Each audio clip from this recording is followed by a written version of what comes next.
হঠাৎই আজ বন্ধ হল দুই শালিক ধারাবাহিকের সম্প্রচার। বর্তমানে স্টার জলসার অন্যতম জনপ্রিয় ধারাবাহিক দুই শালিক।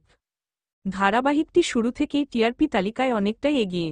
নন ব্র্যান্ড স্লটে থেকেও প্রত্যেক সপ্তাহে আস্তে আস্তে টিআরপিতে এগিয়ে আসছে দুই শালিক। অফলাইন থেকে অনলাইন সব জায়গায় তুমুল জনপ্রিয়তা পেয়েছে দুই শালিক।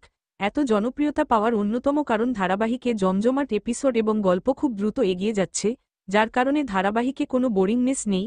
বোরিংনেস না থাকার কারণেই দর্শকেরা খুবই পছন্দ করছে ধারাবাহিকটি। গতকাল ২১শে নভেম্বর ১ ঘণ্টার মহাপর্ব সম্প্রচার হল। ধারাবাহিকের ১ ঘণ্টার মহাপর্বে অনেক কিছুই দেখানো হয়েছে। এত ফাস্ট এপিসোড সত্যি বলার বাইরে। তবে যাই হোক, আজ হঠাৎ বন্ধ হল দুই শালিকের সম্প্রচার।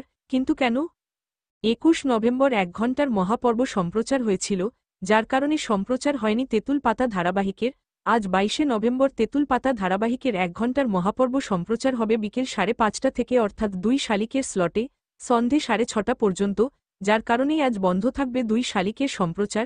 আগামীকাল থেকে আবারও প্রতিদিন সম্প্রচার হবে সকলের প্রিয় ধারাবাহিক দুই শালিক। দুই শালিক আপনাদের কেমন লাগে কমেন্টে জানাবেন।